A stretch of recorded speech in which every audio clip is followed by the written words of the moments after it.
All right, how's everyone doing? I am Rich CELENZA. Thanks for checking out the Rich CELENZA show. So, what I think I'm going to call this podcast is I'm having a hard problem adapting to society, especially during the pandemic. I've always had my own issues with religious figures, politicians, the news media, and a lot of different things. And I'm really good at closing things out. I am the king of it, to be honest with you.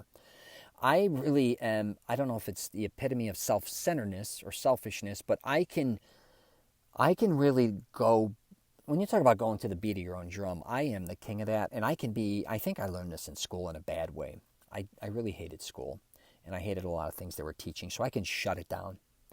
I can just look at somebody for an hour and not know one thing they said. Is that good or bad? I don't know, probably bad, but I also think it's okay too, because a lot of bullshit is coming out of people's mouths. And I even used to go to a religious camp, which I actually liked, believe it or not. The only thing I didn't like was it was outdoors. And I'm not going to say it was horrible, because there were a lot of fun things I did at camp, and I really liked Christian people. I really still do, obviously.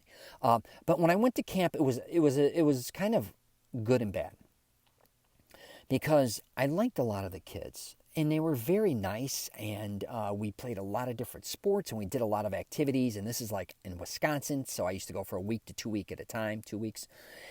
But the preachers, or whatever you want to call them, talking about the Bible all the time exhausted me.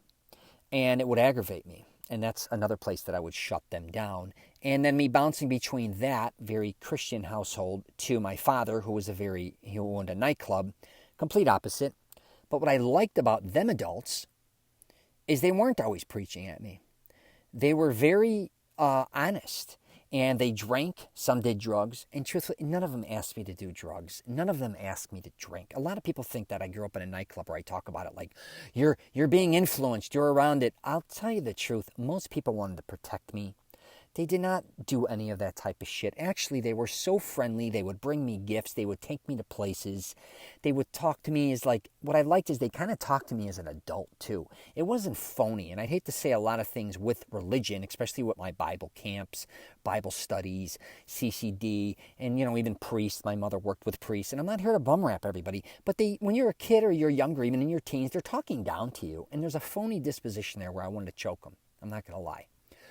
So, but again, with me, I don't know, maybe bouncing between two totally different lifestyles, I never could figure out which one I was. And no matter which one I was in, I felt like I didn't fit in. And I loved sports, but then I remember in my late teens when I finally moved to Florida, I'm like, yeah, this fits me pretty well. This is cool. And what's interesting, though, is I still found it very hard to adapt in Florida to a certain degree, the same way I found it just as hard in Chicago. So Chicago, I was burnt out because I was freezing to death all the time. And you're always consumed. I had a very large Italian family, so I was consumed into that. And sometimes you just need a break to say, hey, what would it be not to be consumed in this? And I'm not talking just breaks for like a vacation, because I used to even do summer school and summers in Florida. So I knew what it was to kind of get away from them. Then when I was away from them, I missed them. Then when you're with them, sometimes you're aggravated at them. Just like most people in life. But as I'm getting older now, I don't know if it's because I'm in my 50s and I'm preparing for my 60s, I guess, or heading in there, I don't feel like I fit in. Of course, I have all my family members, friends, and ex-colleagues, that I worked with and stuff, and I love everybody, truthfully. If they have a problem with me, I get it, whatever. I'm crazy. I say a lot of stuff that is way out there. But I do think middle age, especially during this pandemic or corona, I think they're confused. And I think a lot of us, I can't say a lot of us, at least me, I don't know what the next move is.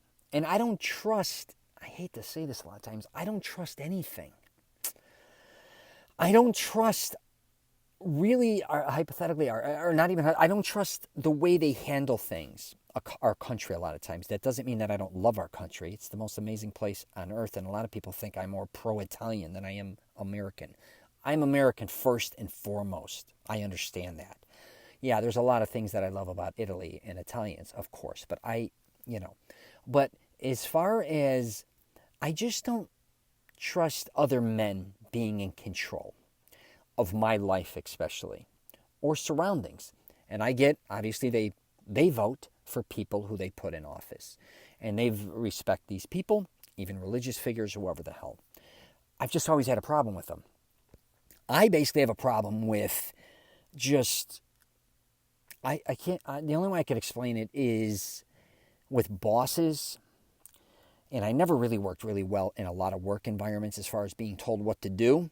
It didn't work in school. I just have a problem, I guess, with people above me. And I really do try to treat people equal. And I know life just isn't about that. And I know there are, you got to listen to certain people that are above you and all that. But it's not for me. And in this pandemic, or whatever you want to call it, this situation, when people kind of, I see a lot of people getting weak mentally, physically, and all that shit. I see myself getting stronger physically. And instead of feeling weaker, I want to rebel more. And I don't want to take shit from anybody. But the thing is, I'm very confused on where, I think to a certain degree, where I'm headed.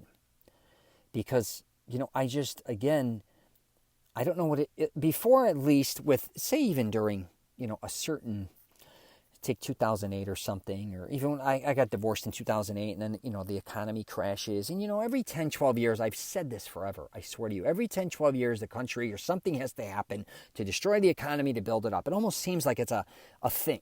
And I've even been saying that to my girlfriend the last few years. I go, it's been great. I'm just waiting for the bottom to fall. Something's going to happen. And it kind of did. And that doesn't make me any different than a lot of people.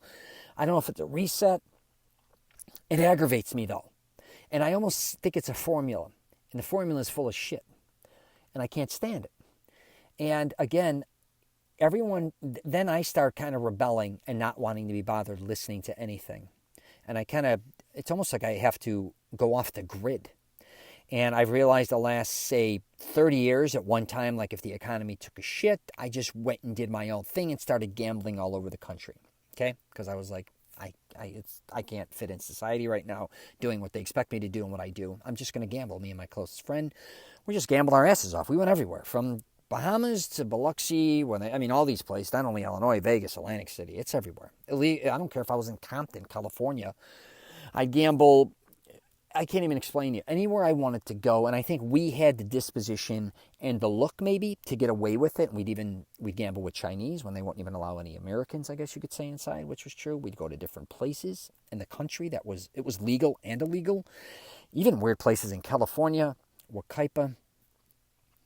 And so then fast forward another, a certain amount of time, then I decided I couldn't take society, and I started making movies because I wanted to make my reality, not follow someone else's.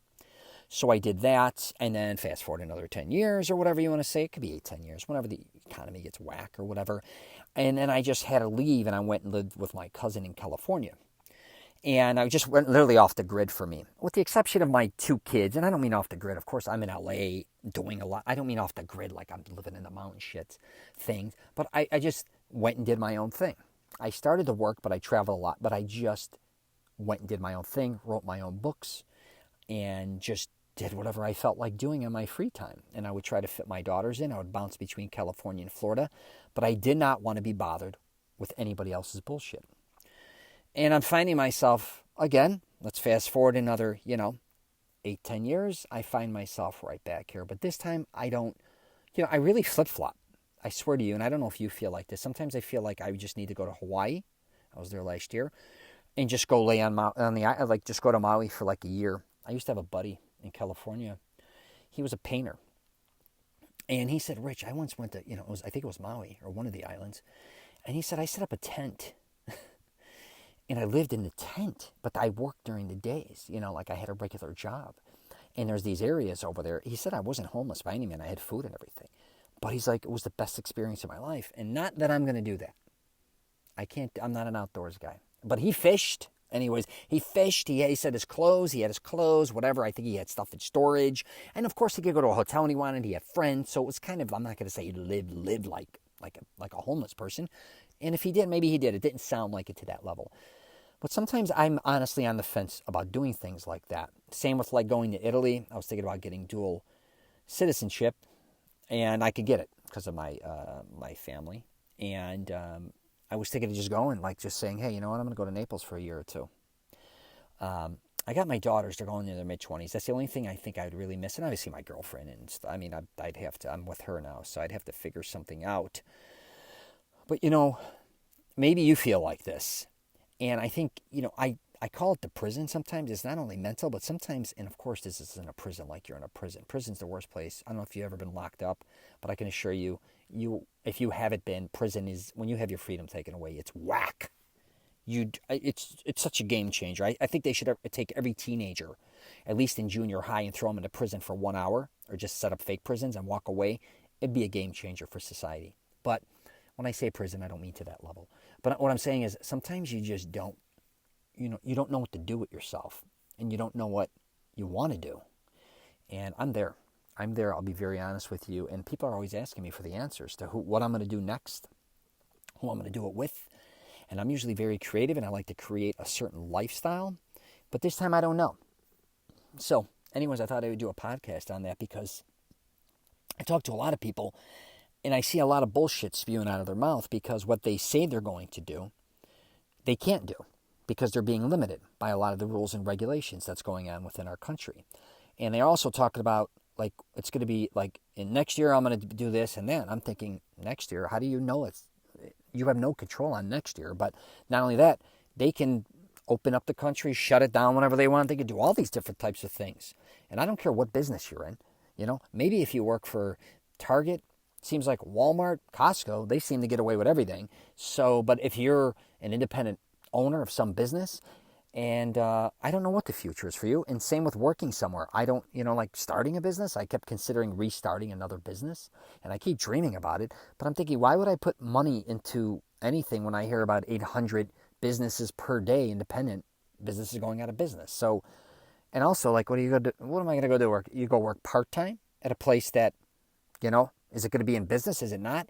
Even full-time? How much money are you going to really make? And again, I mean, I'm not saying not to make money, but starting somewhere and kind of going through all these things is just very confusing to me. And anyways, I just thought I would do a podcast, something maybe you could think about as well. And I'm sure you have. So anyways, if you want, check out my YouTube. I've been doing a lot of different things on there, actually trying to help people live an extraordinary life, even through the pandemic, affordably, trying different things. And trying to save money. I always think about when I'm doing these as younger people, because I wish I had somebody younger talking to me about how to save money, and that you could do a lot of incredible things. You don't always have to be rich. And the truth is, most people are not rich. I mean, 99.9% of the world is not rich, even in our country. So, yeah, but that doesn't mean you have to live a horrible life, or at this point in time, you feel like you're always broke, or you're always feeling like you're struggling. Sure, you may be, but there also has to be a mindset where you can live and do some incredible things. I'm just telling you. It just may take time, but also if you maybe back up and try to figure some things out as far as spending goes and take a little bit of that stress off. So I've been doing videos on how to save money to a certain degree, or just giving my advice on that, along with many different things: grooming, fitness, hygiene. I'm also on LinkedIn, Twitter, Facebook, and Instagram. You got any comments, questions? Hit me up. I'll try my best to answer them. But yeah, if you're confused, don't think you're alone. All right? If you're frustrated, I can assure you you're not alone.